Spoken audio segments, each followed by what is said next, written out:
The Huffington Post, or HuffPost, claims it has nearly 130 million readers per month, making it the largest news site in the U.S. One traffic analysis site claims that with its 15 international editions, HuffPost is now the #1 most popular political website in the world. It is owned by AOL, which in turn is owned by Verizon. HuffPost's banner claims its first mission is to inform its readers. According to its founder and editor-in-chief, Arianna Huffington, this means informing readers in a nonpartisan and fearless way. Quote, "The editorial stance of the Huffington Post is to debunk the right-left way of thinking, which has become completely obsolete. HuffPost is increasingly seen as an internet newspaper, not positioned ideologically in terms of how we cover the news.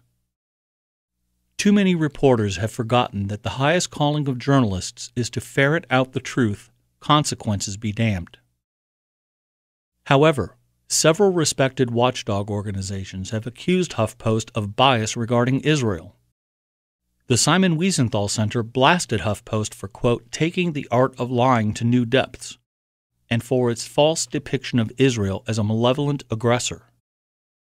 On 2 separate occasions, the Anti-Defamation League slammed HuffPost's bias as outrageous and said, quote, "We are shocked that a version of the anti-Semitic theme that Jews manipulate the U.S. government was boldly featured on your site."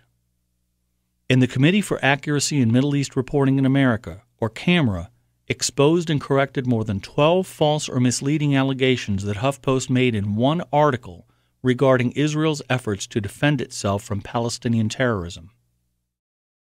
To investigate HuffPost's alleged anti-Semitic bias, SaveTheWest.com examined how it covered the fall 2015 wave of Palestinian terrorist attacks against Jews known as the Third Intifada.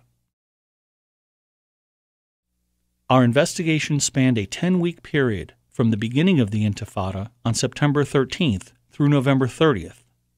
During this period, Palestinian terrorists perpetrated 105 attacks, which left 22 Jews dead, including 3 American Jews, and more than 200 injured, 21 seriously. Our investigation revealed 5 key facts. 1.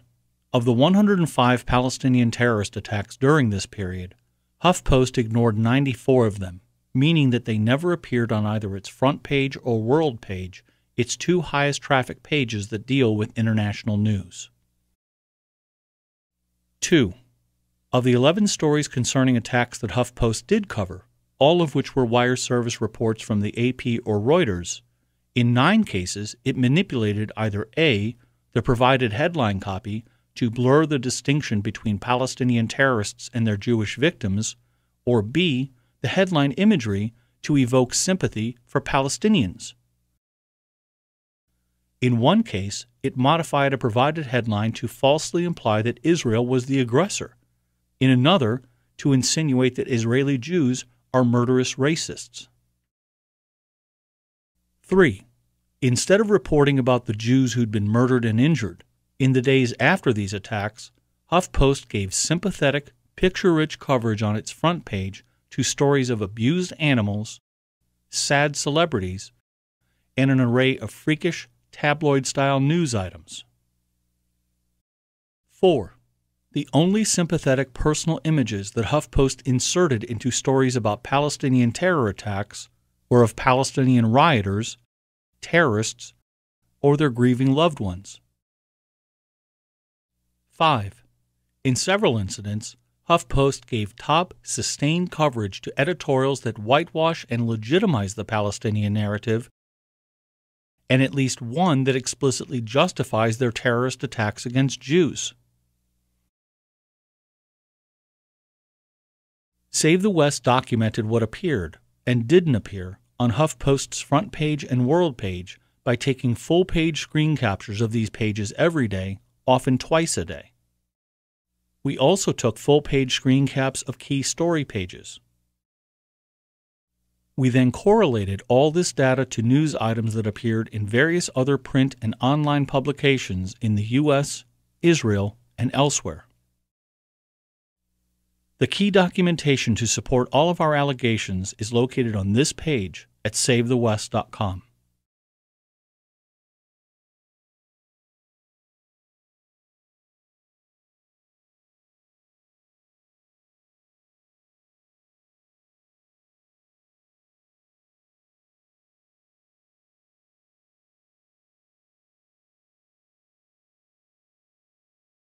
Meet Rabbi Eitam Henkin, a 31-year-old American rabbi, and his wife Naama, a 30-year-old graphic artist.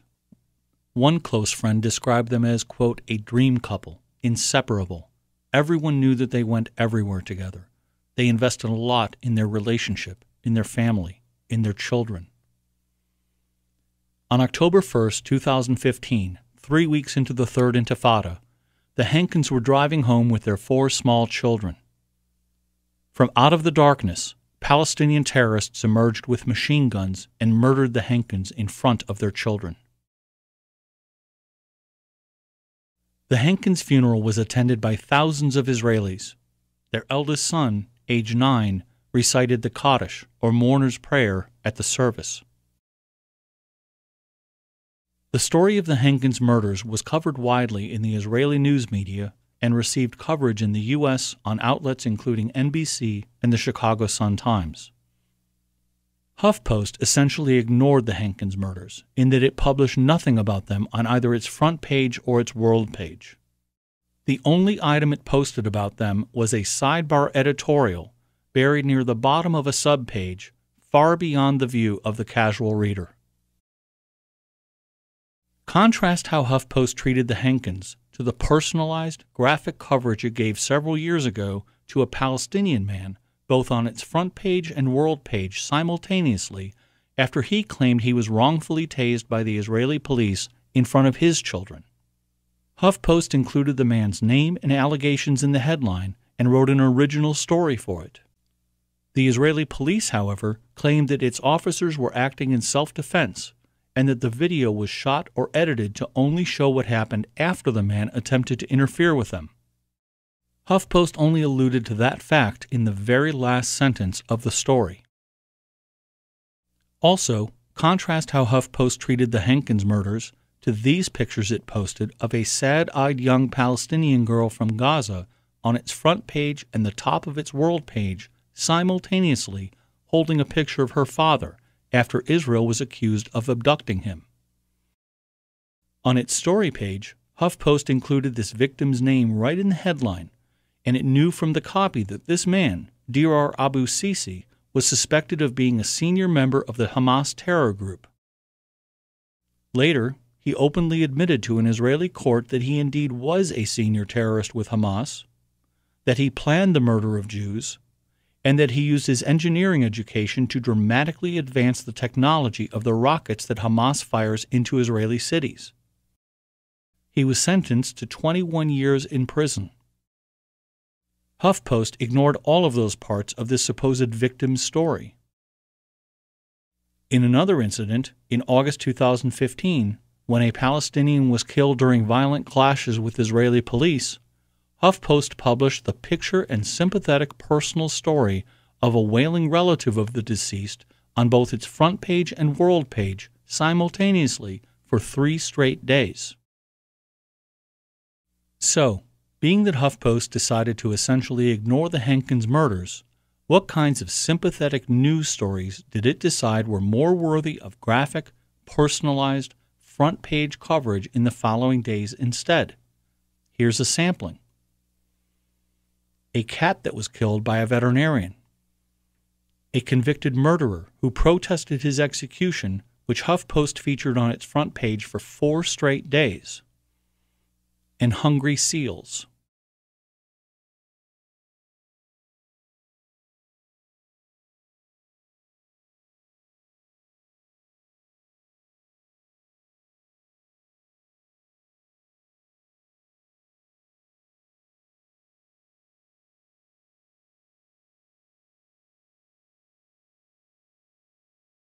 Meet Ezra Schwartz, an 18-year-old American Jew from Boston who graduated high school in June 2015.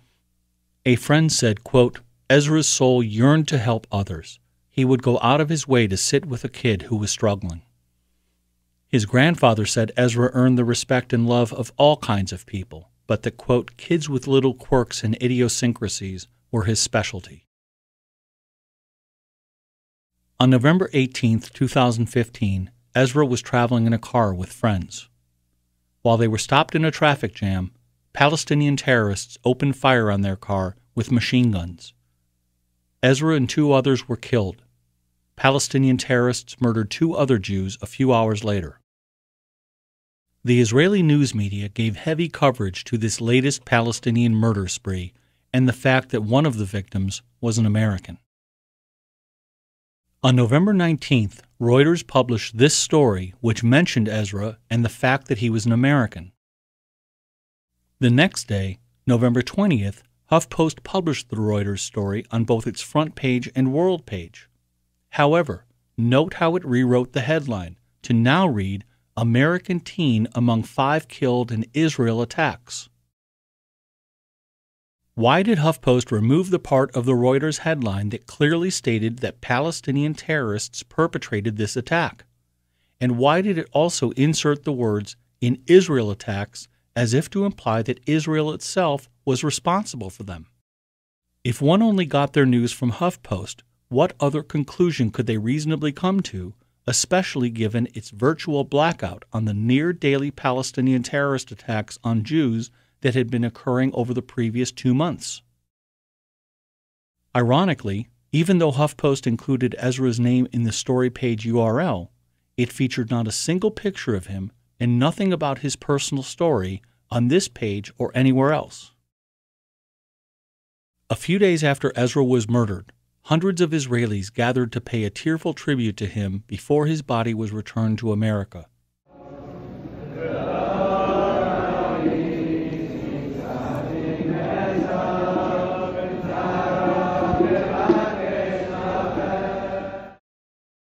HuffPost ignored that fact. Ezra's funeral in America was attended by more than 1,500 people. HuffPost ignored that too. On November 23rd, the New England Patriots football team, of which Ezra was a huge fan, devoted a moment of silence to him, by name, reflecting on his murder at the hands of Palestinian terrorists. An 18-year-old Ezra Schwartz, a native of Sharon, Massachusetts, and a huge Patriots fan, was gunned down nearly 5,500 miles from home. At this time, we would like to honor Ezra Schwartz and the hundreds of victims like him with a moment of silence.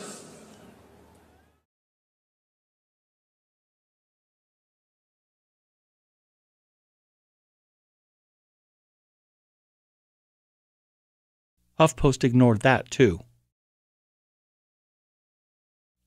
Now, contrast how HuffPost treated Ezra's murder to the coverage it gave to another American teen who was killed in the region, but who was clearly not the innocent child that Ezra was. This splash led to a story page in which HuffPost presented the teen's name in the headline and assigned responsibility for his death to Israel. The reality was that this teen, Furkan Dogan, was born in America, but his family relocated to Turkey when he was 2 years old, where they remained ever since. Further, he was killed under disputed circumstances, aboard a ship with Islamist militants who were intent on penetrating Israel's lawful blockade on the terrorist-controlled Gaza Strip, and who then tried to murder Israeli soldiers, an attack that was captured on video.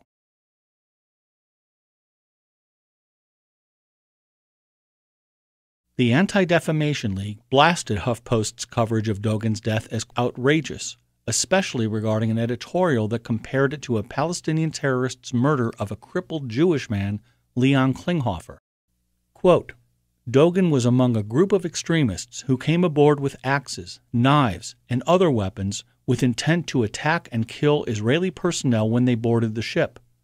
Israeli naval forces acted in self-defense when numbers of their group found themselves under vicious assault and their lives in jeopardy. The comparison of the death of Furkan Dogan to that of the murder of Leon Klinghoffer is outrageous.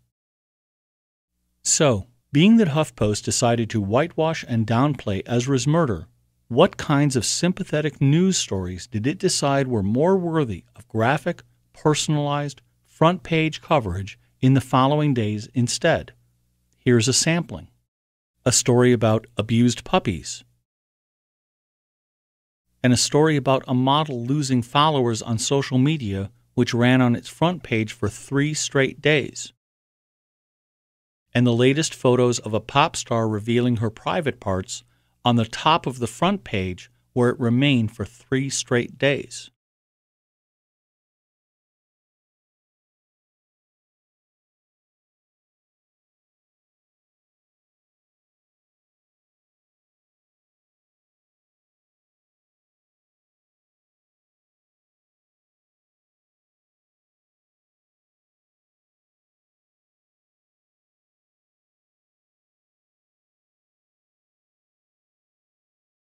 Meet Rabbi Yeshayahu Krishevsky, age 59, a father of 1 son.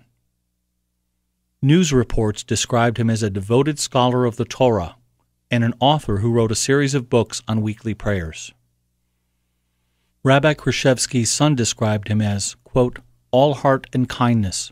Those poor people who no one wants to go near, he would go to them and help them without thinking at all. On the morning of October 13, 2015, Rabbi Krishevsky finished prayers at a Jerusalem synagogue, then walked to the nearby bus stop. A security camera captured on video what happened next. A Palestinian terrorist drove his car up onto the sidewalk, then into the bus stop, and ran down the rabbi and several other Jews. The terrorist then got out of his car and hacked Rabbi Krishevsky to death with a meat cleaver.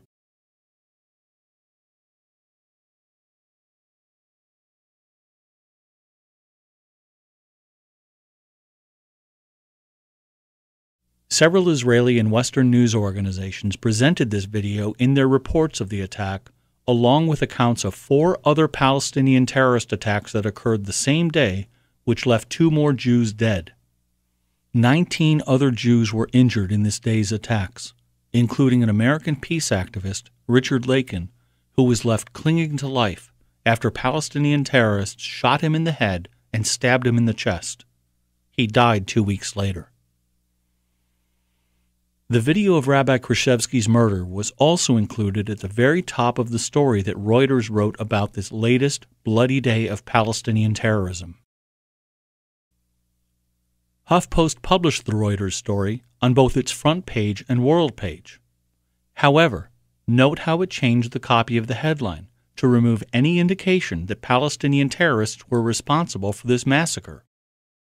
HuffPost knew what this story was about, as shown on the subheadline it put into its own page containing the Reuters story, the very first sentence of which reads, Palestinian men armed with knives and a gun killed at least 3 people and wounded several others in a string of attacks in Jerusalem and near Tel Aviv on Tuesday, police said, on a, quote, day of rage declared by Palestinian groups. Later that same day, HuffPost ratcheted up its obfuscation of the facts by publishing this splash headline at the top of its world page. Note the wording it employed. Unrest, turmoil. Numerous Israelis and Palestinians have lost their lives in attacks. If one only got their news from HuffPost, they would have absolutely no means of discerning from this headline who was killing whom or why. And they certainly would have had no reason to know that Rabbi Krishevsky had been murdered, or that it had been captured on video, because HuffPost stripped it out of its version of the Reuters story. Rabbi Krishevsky's funeral was attended by thousands of Israelis. HuffPost also ignored that story. In fact, a search of Rabbi Krishevsky's name at HuffPost reveals that it has not published even one story containing his name, let alone the video of his murder. It is worth noting that HuffPost has demonstrated the technical ability to display full-motion video on its front page when it decides the story is sufficiently newsworthy. One such incident occurred on August 7, 2013, when visitors to HuffPost's front page were greeted with full-motion video of a woman rubbing her buttocks in a dog's face as news, which autoplayed as soon as the page loaded. More recently, on November 12, 2015, HuffPost devoted a top-of-the-front page splash to an undercover video of pigs being abused. Think about that. HuffPost's editorial policy apparently says that abused pigs in a slaughterhouse are deserving of graphic top-line sympathy, but that a beloved rabbi who is slaughtered on video deserves only to be ignored. Then, there's the fact that when there is reasonable suspicion or proof that Jewish extremists cause harm to Palestinians, HuffPost publishes headlines that identify them as such. It then matches these headlines with sympathetic pictures of the victims or their grieving survivors, then prominently positions these stories on its front page or world page, or both at the same time. In one incident, HuffPost even published a news story on its front page in which it referred to Jews as subhuman animals, claiming that a, quote, pack of them had chased off Governor Mitt Romney. In reality, this pack of Jews were actually Romney supporters, something that HuffPost admitted in a corrected version later. Given the ease with which HuffPost identifies Jews as extremists who operate in packs, is it not ironic that when the New York Post identified the jihadists who recently murdered 14 Americans in the San Bernardino massacre as Muslim killers, HuffPost blasted the paper as being, quote, racist? With all this in mind, given that HuffPost decided to ignore Rabbi Krishevsky's murder and whitewash the numerous other Palestinian terrorist attacks of that day, what kinds of sympathetic news stories did it decide were more worthy of graphic, personalized, front-page coverage in the following days instead? Here's a sampling. A story of abused dogs. Khloe Kardashian's sadness after her ex-boyfriend was found passed out from a drug overdose in a whorehouse. And what to eat and drink to help you poop.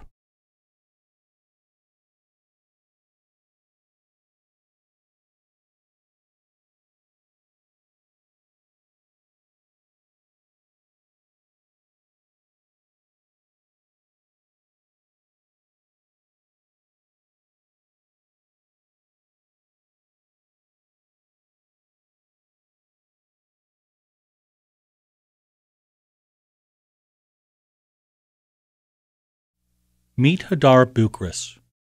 This 21-year-old Jewish girl studied theater and had two goals in life: to travel to India and to get married. Hadar completed a half-year trek through India in late 2015, and according to one of her closest friends, quote, she was already thinking of what names to give her future children. One of Hadar's teachers described her as, quote, a fantastic, bright girl. She always created positive vibes around her friends. She was also a kind of psychologist who would lend a sympathetic ear to whoever needed it. Another of her friends described Hadar's, quote, beautiful spirit and how she would start her day with a huge smile of optimism and love, a lioness in the midst of battle who never gave in to sorrow or pain. On November 22, 2015, while Hadar was sitting at a bus stop, a Palestinian terrorist stabbed her repeatedly in the face, head, and chest. She was taken to the hospital in critical condition, but died a few hours later. The story of Hadar's murder and her funeral, which was attended by thousands of Israelis, was covered in depth by the Israeli media and certain U.S. news outlets. HuffPost, however, completely ignored Hadar's murder and the grief of her loved ones at her funeral. Contrast the way HuffPost treated Hadar to the sympathetic front-page coverage it gave in the past to Palestinian terrorists who were killed, including one whom HuffPost's headline only indicated was a Palestinian, but the caption of its photo revealed he was a terrorist. A Palestinian who snuck into Israel. A Palestinian journalist who alleged she was detained and interrogated, yet was somehow able to live tweet it. and the top of the front page splash headline it gave to a Palestinian filmmaker who alleged he was briefly detained at a U.S. airport. Also, contrast how HuffPost treated Hadar to how it treated members of an all-girl Russian punk band after they were arrested for barging into a famed Orthodox church in Moscow during services, then singing a vulgar song. HuffPost essentially went apoplectic over the plight of this band, Pussy Riot, and began a multi-year stream of more than 100 sympathetic stories about these victims, including top-of-the-front page splash headlines. In fact, while HuffPost's own search engine reveals it has never mentioned Hadar's name even once, a search of the term Pussy Riot returns more than 130,000 references at HuffPost.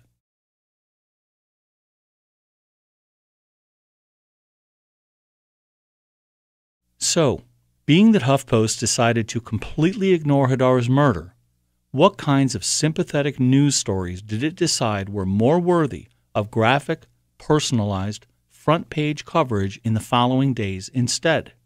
Here's a sampling. A story about an abused puppy, and a splash headline about Muslim refugees who are sewing their mouths shut, and a story about a rhino that died.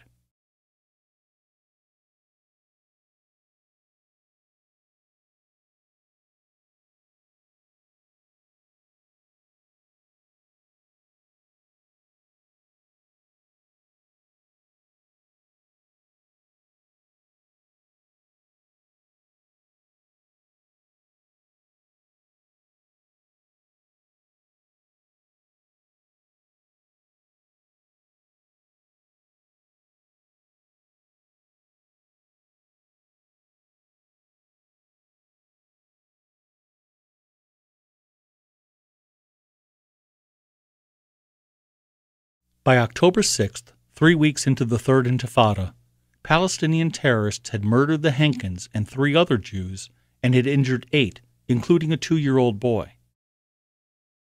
HuffPost ignored all of these stories.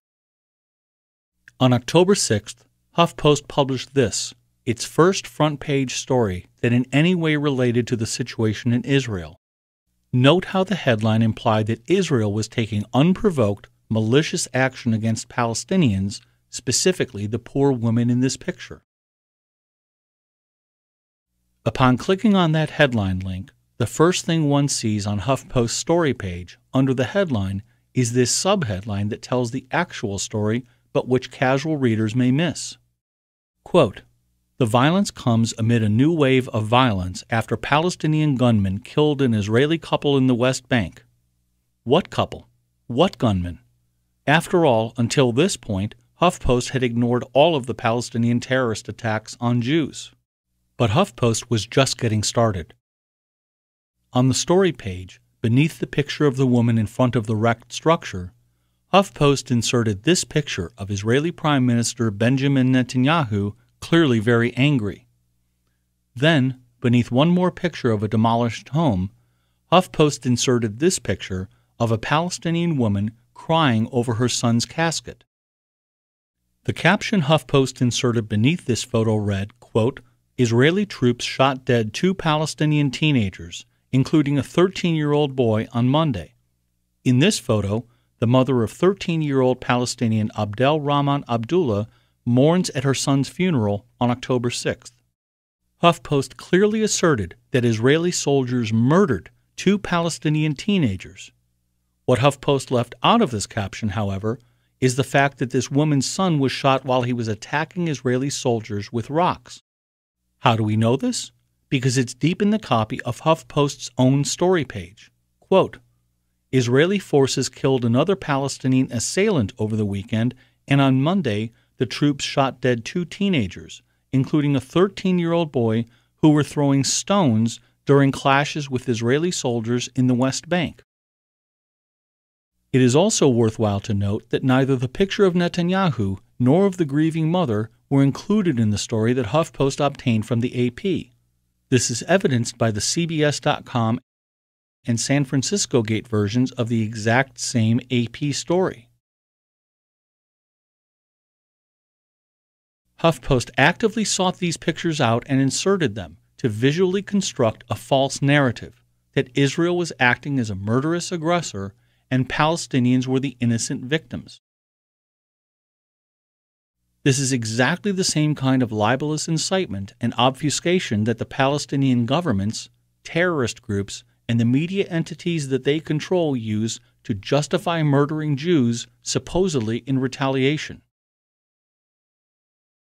On November 27, 2015, the AP published a story about two separate incidents on the same day of Palestinian terrorists attempting to murder Israeli soldiers by ramming cars into them.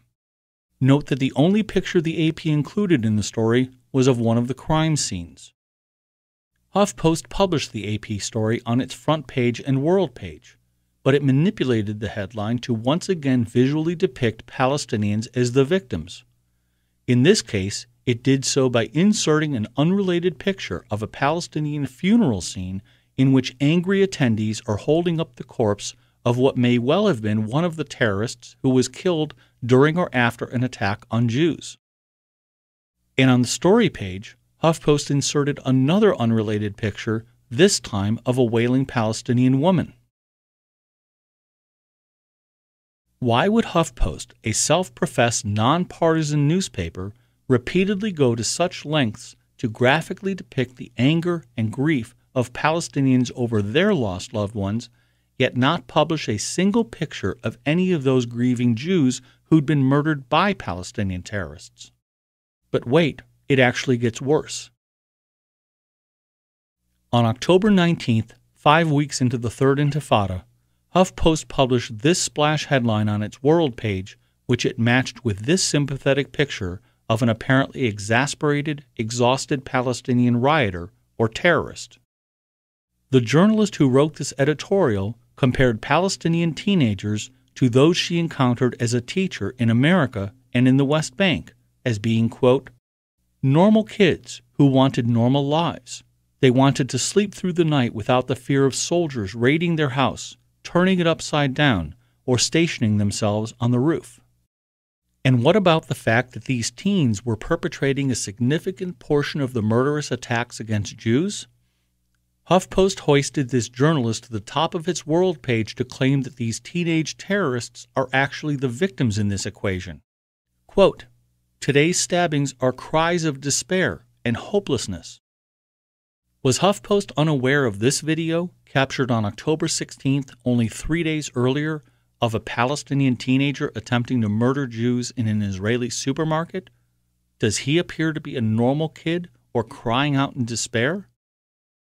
How about this Palestinian teen, caught on video on October 13th as he attempted to murder Jews at a bus stop?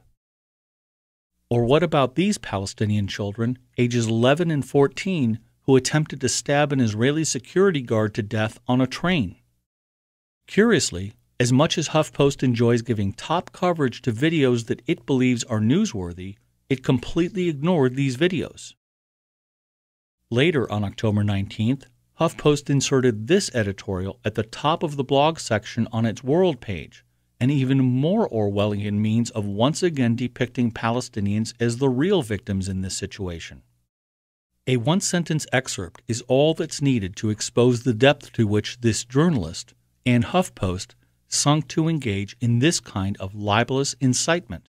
Quote, Palestinians in Jerusalem are feeling terrorized, worried about leaving their homes and becoming a victim of summary execution. HuffPost left this screed on its world page for the next 7 days. Those editorials, however, pale in comparison to this one, which HuffPost decided was worthy of publication on its world page, the headline of which explicitly justifies Palestinian terrorist attacks on Jews.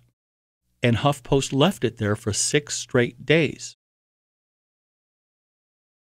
At this point, anyone who knows even the most basic facts about what had been occurring in Israel in the disputed territories over the previous few months might reasonably wonder, is this a legitimate Western newspaper we're reading, or a radical Islamist propaganda website?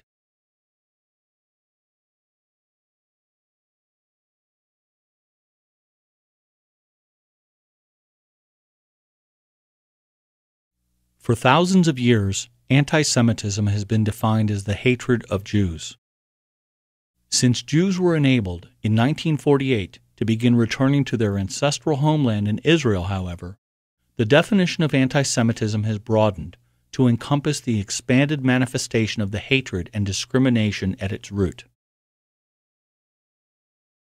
Many major organizations have now adopted some variation of the 3Ds test for defining anti-Semitism, developed by the scholar and human rights activist Natan Sharansky. The first D is demonization, vilifying Jews or Israel as a whole, or bigoted smears versus legitimate criticism over factual issues. The second D is double standards, applying standards of conduct to Israel or Jews that are applied to no other nation or group. The third D is delegitimization, denying Israel's right to exist or the fact that Jews have existed in Israel and the disputed territories for thousands of years.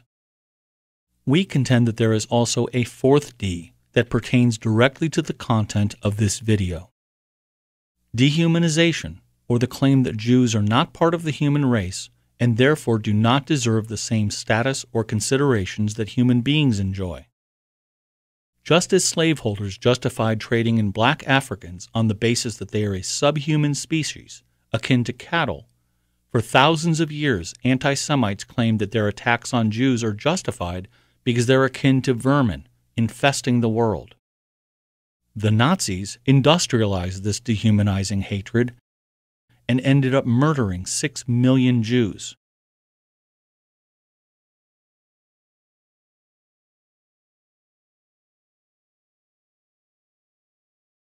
Today, the Palestinians have picked up the Nazis' mantle, as demonstrated by their official propaganda and their educational system. Here, for instance, is a preteen girl claiming on official Palestinian TV that Jews are, quote, barbaric monkeys and wretched pigs. يا بني صهيونة يا شر البرية يا قرودا همجية يا خنازيرا شقية. In the case of journalism, we believe that a news organization engages in anti-Semitic bias when it dehumanizes Jews by consistently ignoring or downplaying stories about Jews who've been murdered or maimed because they're Jews, while at the same time giving prominent, sympathetic coverage to subhuman animals that meet misfortune. Or by removing or blurring the distinction between terrorists who violently attack Jews and their Jewish victims to the point where the casual observer can't tell who attacked whom. Or by providing sympathetic, graphic depictions of those grieving Palestinian terrorists and rioters while completely ignoring those who mourn the Jews who were murdered and maimed by them. If you agree that these 4 Ds are a legitimate standard of measure, then we contend that HuffPost's acts and omissions during the Third Intifada can only be classified as a particularly vicious, ugly manifestation of anti-Semitic bias.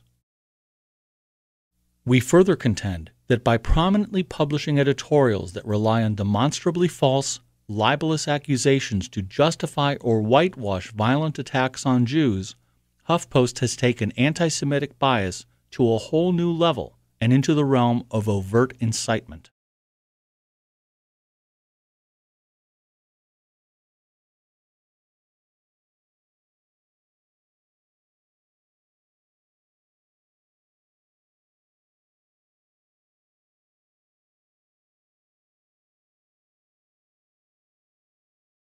On December 21, 2015, we asked HuffPost's Media Relations Department the following questions via its contact form.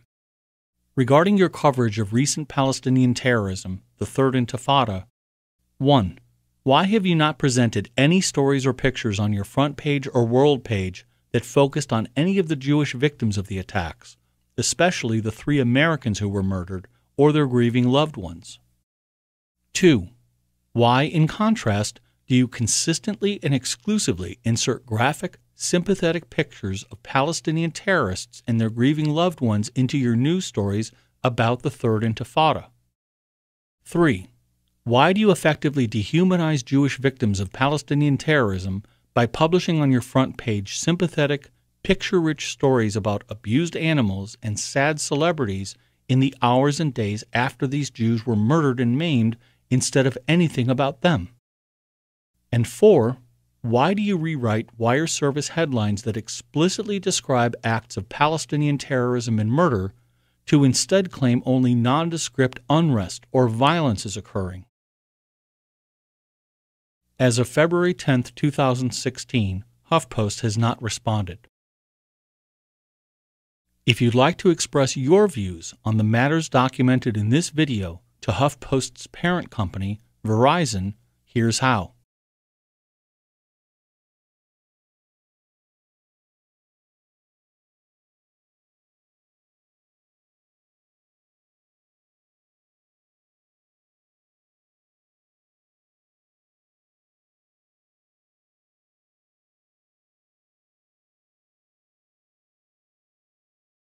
If you would like to see the documentation that backs up each of our allegations and learn more about the issues that this video addresses, please visit this page. There you will find the entire script of this video with links to the source evidence and an expansive resource section containing links to profiles of 10 of the Jews who were murdered and maimed in the Third Intifada and how HuffPost treated them, a complete chronology of Palestinian terrorist attacks during our investigation period, detailed documentation of the 9 instances in which HuffPost manipulated headline copy or images provided by wire services, slideshows about a variety of related issues, and much more.